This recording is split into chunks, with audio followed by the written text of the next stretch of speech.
Welcome to the Floyd Memorial Library podcast, where we sit down with the people who give shape, texture, and voice to life on the North Fork of Long Island.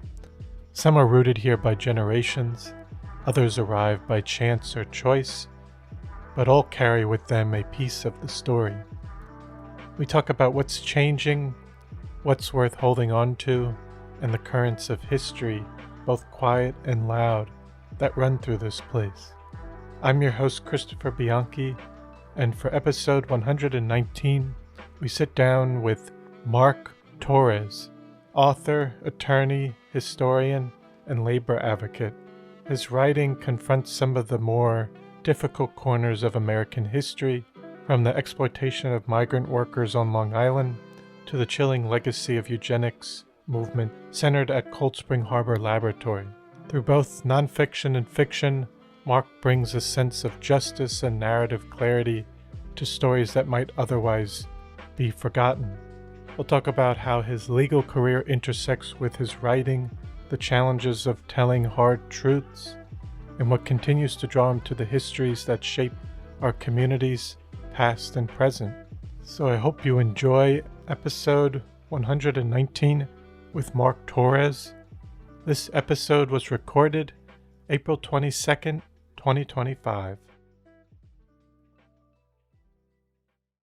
Thank you so much for coming on the Floyd Memorial Library podcast today. It's really great to have you on today. Well, it's an honor to be here. Thanks for having me. Absolutely. So just in the beginning, I'd like to start off. Could you tell us where you grew up and what were some early influences, whether people, places, or books that helped shape your worldview? Sure. I grew up in Woodside, Queens, New York. And I think I've always been fostered and really benefited from a strong sense of community. It was a neighborhood community feel. All the kids and all the parents looked out for each other, played a lot of sports, and that always solidified a further sense of community and camaraderie. And I think that, I look back, of course, when you're young, you just kind of go with the motions, but as you age and look back, you appreciate those values. And I certainly appreciate the values I learned from that. And did you even know what you wanted to do coming out of high school? No, not at all. In fact, I remember leaving high school the last day. I graduated in January early, and I was walking down the block to go home, and I said, "Wait a minute, what am I going to do now?" And I really didn't have a plan. It was just kind of, go through, complete it. I started working some odds end jobs. Really didn't find for quite a little bit before I found a sense of purpose. Mhm. Unfortunately, my father had passed away. I was 24 at the time, and I still was looking for a purpose, some solid pathway through life. And I was fortunate enough Mhm. to get a job at New York University.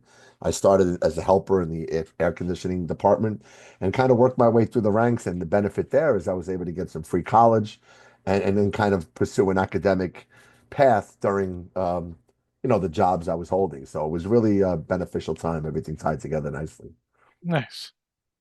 And so now throughout your career, you've worn many hats from attorney to labor advocate, author. How did these roles come about over time, and when did writing become part of your voice? Sure, sure. I think my labor background is probably the most prevalent theme throughout my life. When I started at NYU, I became a union member. Again, being part of a community and a team. I later became a shop steward for our department, and there in a representative role, looking out for others, securing and safeguarding their employment and making job conditions better. And then I started to go to school in the evenings, and then on to law school. And then I realized that that representation, the desire to help others, was kind of ingrained in me. And I went to law school, became an attorney, and then was fortunate enough to join the same union that I was actually a part of for so many years as their sole general counsel. And I've been there since now for just over 16 years. And that background is really kind of all tied together. And as far as writing, I think I've always fancied myself as a writer. Even when I was young, I'd write articles for local newspapers. I just had this creative thought in mind. And certainly as an attorney, most people have this fanciful view of attorneys as in the courtroom and law and order stuff. But in reality, Mhm. the best part and the most important part of lawyering is writing. And writing with a purpose to advocate for others, to win a case and help out. And that eventually led me over to wanting to write more for entertainment. Legal writing is one thing. I do enjoy it, but it does have its constraints. Hmm. And then being able to write for fiction and later nonfiction, it gave me more freedom to expand on the skills I've developed. Hmm. And then I just thought of another question in terms of labor and unions. I was curious what your thoughts are on, because even you've probably seen through the decades, there's been somewhat of a decrease, and with some of the bigger corporations, and whether with Amazon or Starbucks. What are your thoughts on that? Because is there like 10%, Actually, 8% 8% private sector. Yeah. private Well, look, sector? in the 60s, there was the heyday, 38, 40 plus percent. Now it's down around 8% in the private sector. It's alarming. Yet, Hmm. ironically, now there seems to be a renaissance where labor unions are more favorably viewed by the public than they've been in decades. But at the same time, labor is under attack. There's concerns about big business and trying to stack the courts and trying to attack basic things like the National Labor Relations Act, which has been around for so many years to help workers and just kind of level the playing field. Hmm. Um, but labor is quite resilient. We have new leadership and the Teamsters and other levels, and we push back and we pride ourselves on that. And we're hanging on and doing the best we can and organizing in places that you've never seen organizing, perhaps in the South and other parts of the country, and just holding on strong. And I think the good thing about labor is it's very jurisdictional. People stay within their lanes, but have that common purpose. So I have fears, like a lot of people on our side do, but I also have a lot of hopes and ambition, and we certainly want to keep the fight going. Wonderful. And now to get to your recent book that was released not too long ago, called Long Island and the Legacy of Eugenics, Station of Intolerance. Could you tell us what first brought you to the topic of eugenics on Long Island and what made you feel it was important to explore it now? Sure, sure. Well, the book was released on January 21st, 2025, and it feels like many months ago. I've given a lot of lectures on the topic, and I do enjoy that. I first learned of the topic actually through my wife. We were researching during my second novel, Adeline, which is a fictional crime novel set at a mental health facility. Um, and I learned of it. I said, well, let me just kind of shelf this because this seems like a heavy, important topic. And when I got back to it, I was quite stunned at the scope and the breadth of this history. While I was researching and writing, I did not envision it being as timely as it may seem today. I knew, like all history, it's always important to tell. And the unique part of my book, and eugenics has been written about by other authors and historians, so it's not a new topic per se to be written about. But Mhm. because the de facto headquarters of the eugenics movement was on Long Island at Cold Spring Harbor, it's never been told from that local perspective. And I kind of made it my mission to do that. And I'm glad I did to be able to bring awareness at the local level of the how this movement spawned right in our backyards throughout the nation and throughout the world. And really, that's what led me to kind of wanting to write this. And then I guess just for people that might not know what eugenics is, could you describe it Sure. briefly? Yeah, eugenics was the 20th century pseudoscience premised on the racist and classist beliefs that human beings really can be engineered, that you could breed the better or the best of human beings. And the negative aspect of that is what do you do with those who fall below that metric? And that's where the Hmm. true danger was. And people were sought out, institutionalized, sterilized. In some cases, some people were killed. And later, in the hands of Nazi Germany, it became a true horror of what Hmm. was contemplated here and realized there. So it was certainly a dangerous movement. But in the end, it was again, this is all pre human beings cracking the gene code and understanding that true science of heredity. It was a lot of assumptions and based on these racist and classist ideals, and quite dangerous. It was quite dangerous, but ultimately it had all the trappings of a science, but it really was a social philosophy, and again, a quite Hmm. dangerous one. And you mentioned Cold Spring Harbor Laboratory, Yes. which you focus on much in your book. How central was that institution to the broader eugenics movement? Well, I certainly would argue, and history would support it, that that was the de facto headquarters. Certainly for the American movement, really around the world, and the really spearheaded by one man, Charles Davenport, and Harry Laughlin, his assistant. These two gentlemen really spearheaded a movement that kind of spread throughout the world.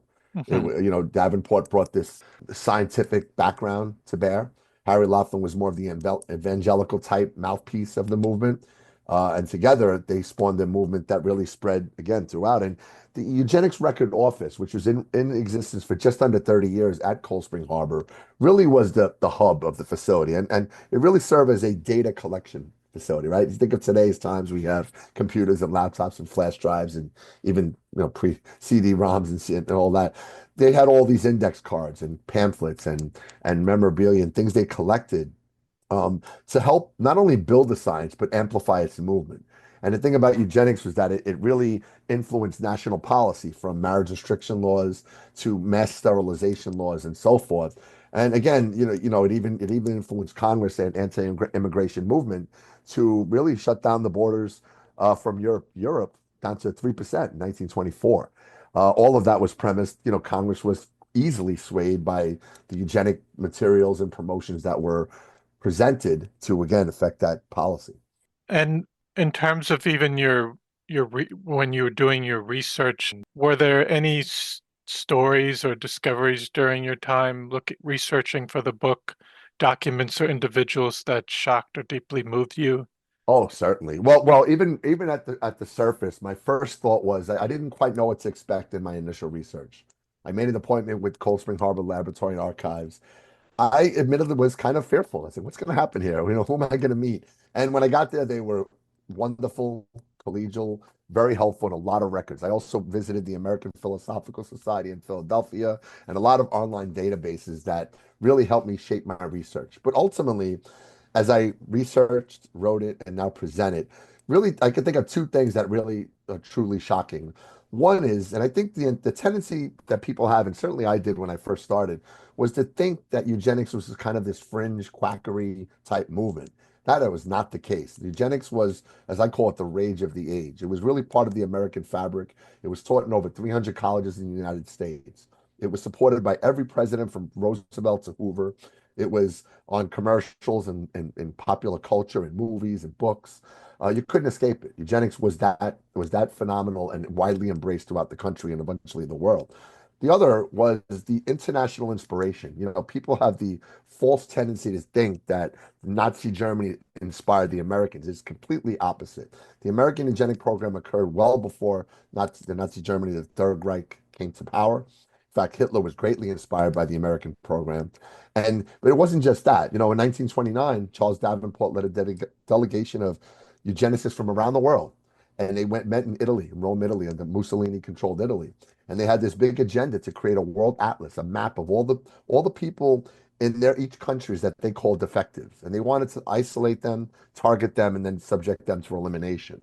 So in essence, these men were playing God and suggesting, as they called it in the original oldest capital of the world, they had these inspirations. So again, the widely embracing in America and also the international inspiration of eugenics are two things that really shook me to my core and still do. And yeah, that's interesting because, like you said, I think people would think more the opposite that it started over in Nazi Germany, but it Well, I'll was tell you, on that point, in the Nuremberg trials, right after World War II, the Nazi doctors, the doctors' trial was the first trial of at least a dozen trials. And in their defense, they cited, the United States Supreme Court case Buck v. Bell, where a young woman in Virginia was determined that she could be sterilized against her will by the United States Supreme Court, an 8-1 decision that has never been reversed. And hmm, in 1911 through 1914, American eugenicists were in New York City were meeting regularly to contemplate how to deal with the 15 million Americans who they felt were defectives. They called them the submerged tenth, the 10% of the population. And among those lists of things to do to them was mass incarceration, mass sterilization, and even mass murder. So they contemplated this as early as the 1914, well before the Nazi regime came to power. So it's quite frightening to think of the inspiration that the Nazis on defense for their lives saying, why are you coming after us if in America you've already done this or had these similar ideas well before we did? Hmm. And did you even research or try to find out initially from the beginning where some of these ideas even came Sure. back before Well, even like yeah, no. before the US Yeah, or no, definitely. Initially, the idea of eugenics, not in name, but the idea, goes back to ancient Greek, Roman, Sanskrit texts, right? Humans have contemplated, long contemplated, how can we have perfect babies being born? Mhm. And what I mean by perfect is no illness, no deformity, no disability. And I think that if you asked everyone, they would all say, "Yes, sign me up for that. It's a great aspirational goal." But of course, Mhm. it's never likely. And then the problem is what happens for those who don't cut the mustard. In late 19th century England, Francis Galton and thinkers of that time contemplated, but mostly in theory, on the eugenic ideals, kind of resurfacing back from those ancient writings. But it wasn't until the early 20th century and Charles Davenport and his ilk here in America who really put it into practice. And the Mhm. practice was essentially started with data collection. Let's go around to mental facilities. Let's go to prisons. Let's go to rural poor areas, and let's take questionnaires from them. And knowing these people didn't have educational backgrounds, and certain good at certain things and others, and these false labels were then brought back, and these people were labeled accordingly, like feeble-minded or idiot, imbecile. These were medical terms back then, and today they're common insults. So you have the data collection, and then they amplified the movement through these propaganda, extreme propaganda machines, along with those in power buying into it readily. The next step was influencing national policy and thinking of ways to kind of bring the eugenic ideals. And the goal, as Davenport and his ilk said, was they believed that America was destined to have a pure master race. Now you think about those terms, right? Master race. We think of 40 years later or 30 years later with the Nazis. They were Mhm. thinking of this stuff, and they believed the only way to achieve that goal was through eugenics. So certainly, I would say this: make no mistake, the practice of eugenics was certainly made in America, perfected and amplified here on our shores. And then also in terms of the book, writing this book with some of the research that you've gathered, and how do you balance the historical accuracy with a sense of narrative momentum? What audience did you have in mind as you wrote the book? Sure. Well, as the attorney and a trained legal writer, I've great pride in my writing style, my writing approach, but more importantly, my research. I would never pick up pen to paper until I thoroughly research a subject to, dare I say, master a subject or close to it. And then I approach it as sort of an investigative journalist. Here's what I found. Here's what you should learn, and kind of never meant to necessarily sway one way or another.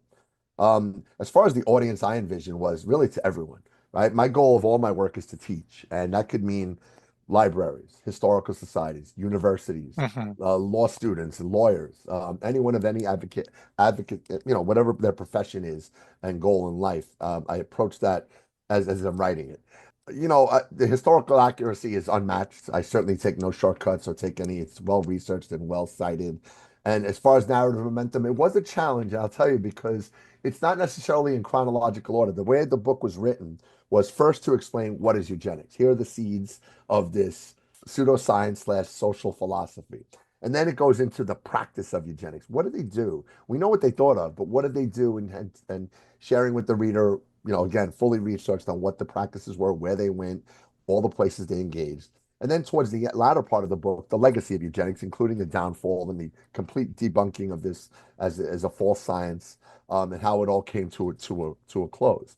So it was a challenge. I do say that of kind of constructing the book in a sensible way that a reader would be able to gather all this information, and that I Hmm. was pleased to have been able to do that.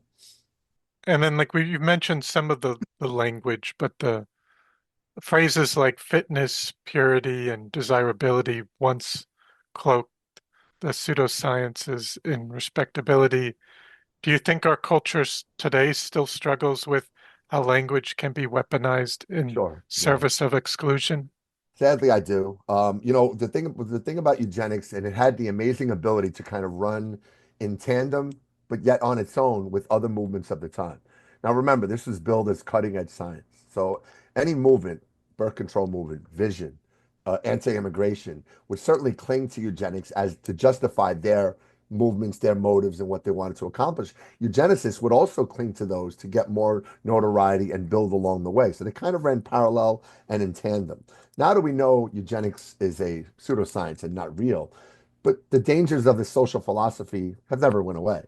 Typically combined with anti-immigration. You think of people from coming from other countries and to suggest they're different, and it's used for purposes of exclusion and certainly disparate and horrible treatment, is always the dangers. And I think the from as little to the children in the playground saying us versus them, and you're out and we're in. Maybe that goes down to human nature. I can't speak to that per se, but I can certainly imagine that.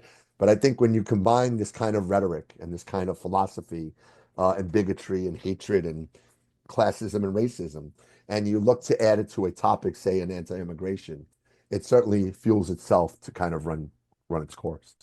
And do you think, in terms of its kind of downfall somewhat, but how do you think Long Islanders viewed it at certain times, and have they confronted this piece of local history, do you think, well enough? Or if how do you confront it? But even I guess the US as a whole, but it seems interesting that it's right here on Long Island. Yeah.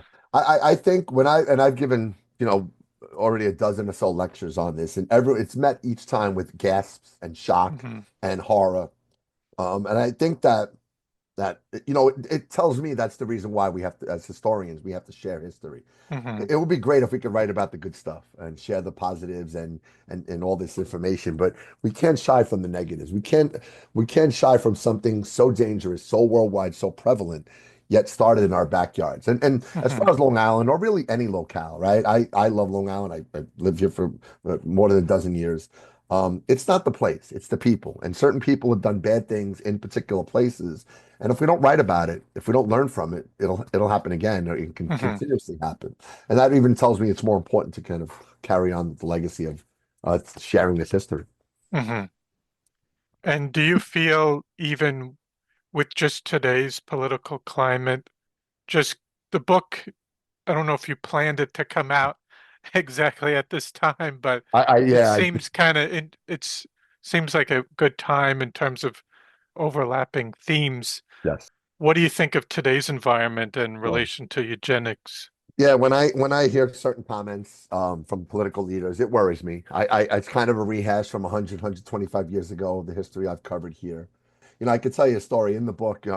Charles Davenport wrote a letter to Madison Grant. Now, Madison Grant was a lawyer, zoologist, conservationist, and an extreme racist. He wrote a book called The Passing of the Great Race in 1916. He believed the whites were the master race under threat against all forms of people coming in, Jews, Italians, Irish, Poles, etc. And he wrote this book, and Adolf Hitler himself read that book while he was in prison. He called it, quote, his Bible. That's the kind of influence that this book had on him.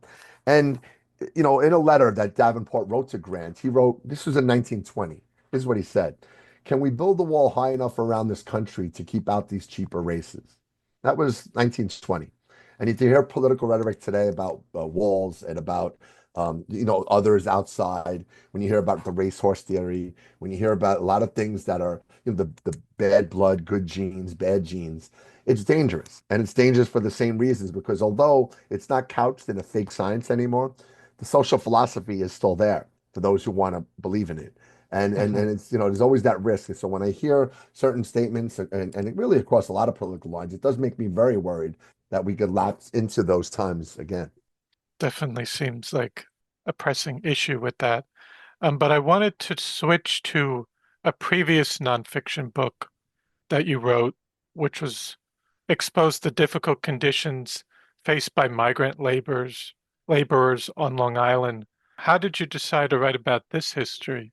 Yeah, thank you. That was Long Island Migrant Labor Camps, Dust for Blood, and released in 2021. And I'll tell you, I first learned of the camps. We actually spent, my family and I, before the kids grew up, we spent a lot of summers out in Greenport, love the area. And I heard of the camps, whispers, and being the research history buff that I am, I wanted to learn more and explore it. And and I'm sorry, you were referring to the nonfiction book. That's Stirring in the North Fork, which later Yeah, led to the Long Island migrant labor camps. But they're one and the yeah. same. In fact, the labor camp is referenced in that first book. And again, A man of labor, that to me was an easy subject, something to gravitate to, looking out Hmm. for workers' rights. But it was bigger than that. It was more of the effects of the people who spend time there, but also the people who lived in Hmm. these areas. And really, what shook me to my core was that no one has ever written about that topic. And I know, Hmm.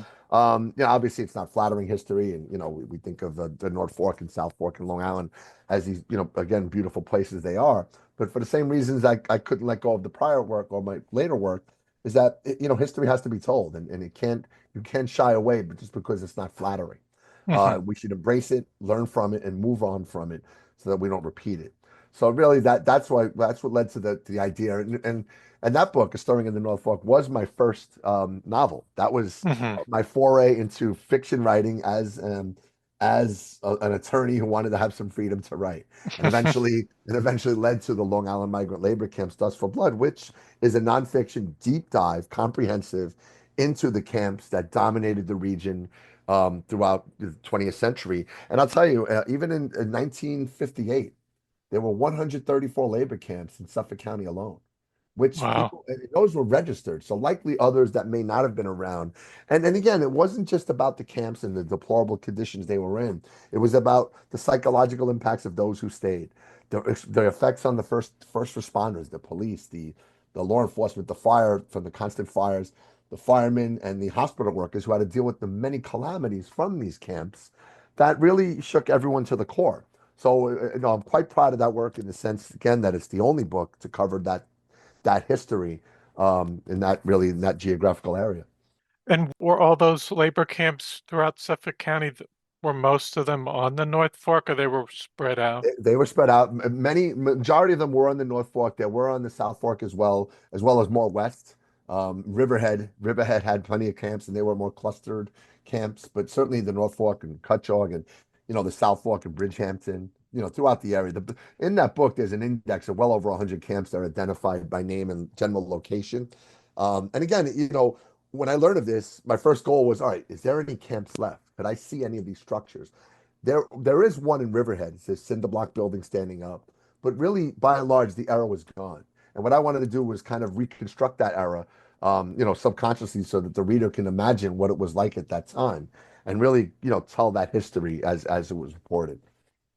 And when you were doing that research, was it hard, even if you were going about talking to people, or did they want to, were they hesitant to talk about the Um, subject, or? yeah, I wanted a wide scope. There weren't many migrant workers left that I could have met with. It relied heavily Hmm. on journalism, Hmm. newspapers of the time, hundreds of newspapers, documentaries. I did speak with some of the farmers and families of farmers. They were helpful. I wanted to take a wide scope and approach to the book. I didn't want it to be one-sided, if you will, or I wanted to have a wide scope of it. I met with first responders of the time who told me about their time as police and Hmm. covering maintaining these camps, and also Suffolk County Department of Health. I sent them a request for information, received over 1,000 pages of documents. So it was a wide scope that really was an uncharted territory because A, Hmm. it's never been written about, and really not having any really first primary sources was a challenge.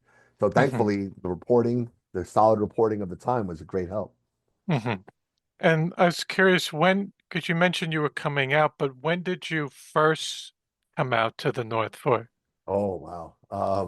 Late 1990s. Late 1990s. Yeah, I would say my wife and I, and then as the kids come, we spend a week out there, and we'd stay in various places and really enjoyed it. Just kind of, my wife grew up in Manhattan, so getting away from the Hmm. city, and then for many years as the kids grew, we'd kind of come every summer, and laid back vacations gave a lot of time for research and visit Hmm. the library and visit the historical societies there in the area, just kind of, early afternoon, let's see what we could find. And the more I learned, the more I visited, the more I learned. Hmm.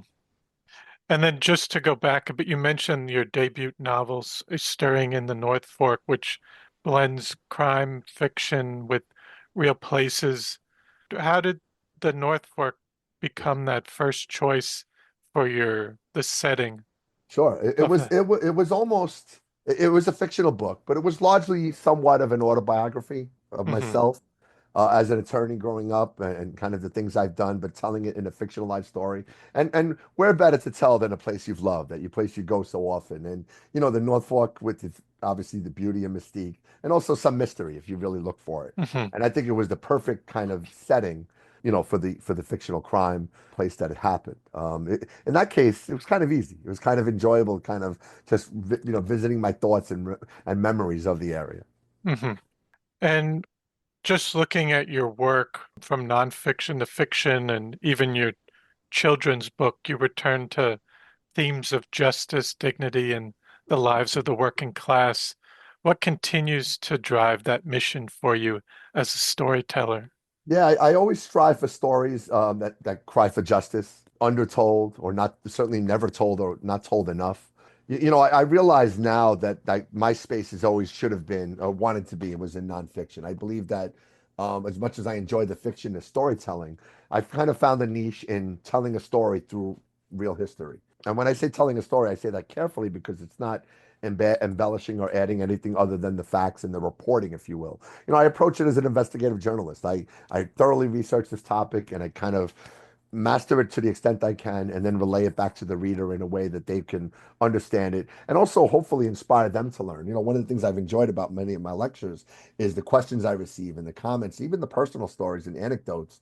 That helps me grow and it helps the audience grow to learn more. And whether someone gets inspired to do further research on the same topic or others, I think that's a wonderful thing. It's kind of, that kind of public discourse is what we all should engage in more often. Definitely. And then just looking to the future, what's next for you as a writer? Are there more hidden histories you're Yeah. hoping Well, to I do. uncover? I do have many ideas in the can, as I call it. I Yeah. actually I don't feel I'm done with this eugenics work, and I believe that I'm looking more into Davenport, Charles Davenport himself as the man.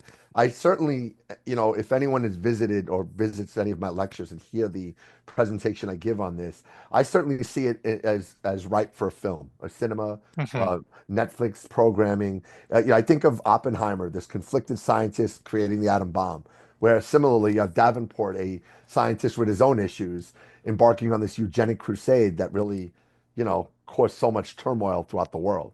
And I think that I try to contemplate how or if I could write a screenplay or follow up on another work and kind of market it as such because I really believe this is something for the eyes as well as for a reader, someone to really feel and embrace this kind of dark history. And there's other stories I have. I'm always looking and having my ears open for histories. And one of the things I enjoy doing is getting out there and marketing my work. And I say marketing, but I don't view it that way. I think of it as more as teaching and sharing. Hmm. And that's how I approach my work, whether it's before students at a university or just patrons at a library. I enjoy it nonetheless to kind of share what I've learned and hopefully inspire them not only to just learn what I've provided to them, but maybe inspire their further learning as well. Yes. No, I think that would be an interesting idea, even like you said, screenplay and just like even I don't even know if Davenport comes to terms with his whole idea at the end or he just goes off like Well, he retired in 1934. The eugenics record office closed in 1939. hmm. He died 10 years later, 1944. He never Mm, publicly came forward and yeah. said what many of us, and I say us, the scholars of this history, and I'm honored to be part of this small group of historians who study this history so intimately, that he's never really publicly came to terms. And there's many reasons for that. There's very limited biographies written on him. And when I say limited, I'm talking just really PDF documents. There's no book, Mm, nothing comprehensive. And there's a lot of theories. I'm trying to kind of, and the thing about when you make film, obviously, you're taking some artistic liberties, but you're not really detracting from the overall truth here. It's not as if I could say, here, take this and make a movie out of it, and you're going to tell a good story. hmm. It's innately dark, innately evil, if you will, and innately scary that I'm confident that whoever would want to pursue this at a film level cannot change it to be a positive story. It's just a matter of putting it in the right hands to sharing the vision that I have. And I'd love to consult a network to share that for a cinematic production. Yes. No, and then I think just lastly, I had one other question because I know you did research over at the Cold Spring Harbor Laboratory. You mentioned that it shut down. Was that in the late 30s? Yeah, no, let me clarify. Cold Spring Harbor is still very much active. It's a sprawling facility. They study eugenics and other sciences. They have students from all over the world. They do really, really positive, wonderful work for in the name of science, much akin to if you think of the facility out Brookhaven Labs, right? They kind of that Mm. modern science type, and of course, though, well, they're innately, people have these, suspicious views, and maybe that's a good thing, right? We just kind of keep science in check every now and then. They're a wonderful facility. The Eugenics Record Office itself was a building that really, again, if you think about a monument, if you will, that serves as the headquarters, it was Hmm. really a 2.5 story administrative building that that really served as the data collection hub. And Cold Spring Harbor facility, the area there, which is beautiful and sprawling and almost a nature preserve, is where they did a lot of the research, at least biological and scientific labs and whatnot. But the building itself, which right now it's actually still standing, it's a public home. I obviously can't share the address. I don't think the people who live there will be too keen on knowing where it is. But really, it was a facility that really served as the de facto headquarters. Much like as science, as fake and false as eugenics was, it was a social philosophy. The Eugenics Record Office was, while people may think it's this dubious lab and wicked experiments going on, it was really just a data collection facility, a storage facility where they had these fireproof cabinets specialized for the time, and they stored millions of documents and these pedigree cards and charts in those, again, to build and amplify the science. So it was kind of like the beacon, if you will, of the entire movement.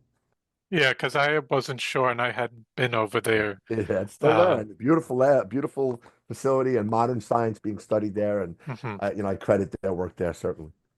And, And I'm and and sure. and they're fully aware of the history. They make no attempt to shy away. A lot of the records are still available. They acknowledge the negative aspect that would happen on those grounds. So, and it really wasn't even then called Cold Spring Harbor Labs. It was kind of Cold Spring Harbor is the hamlet that it's in. It was more of the Carnegie Station for Experimental Evolution and the Eugenics Record Office, these facilities in that area. And really, it was funded by the Carnegies and Mary Harriman, a local wealthy woman who gave a lot of money to the program and donated a lot of land just to have. And, from early science, studying animals, goats, sheep, fish, it's a Mhm. beautiful, deep harbor, lush with flora and fauna. And they still have these, studies there, but for more modern reasons. Yes.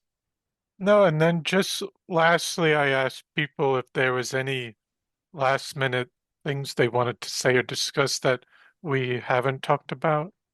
No, I would certainly say that I would encourage you, if you're interested in this history, to join one of my lectures, several on Zoom, several in person. My website's marktorresauthor.com.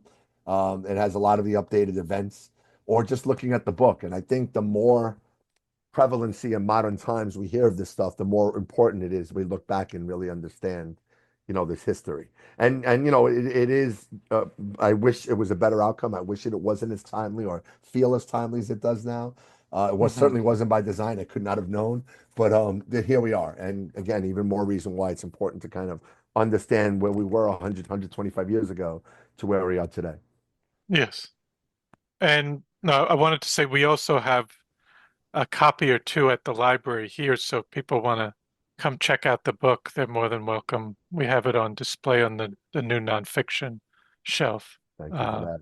yeah, but I want to thank you so much for taking the time to come on the podcast today and share your story and all the wonderful research and work you're doing with uncovering these important parts of our history. So Well, thank thank you you. so much for coming on today. And thank you for having me. And like I said, I've always been I'm very fond of your library and the programs you guys have. And thank you for what you do for the community. I appreciate it. Thank you.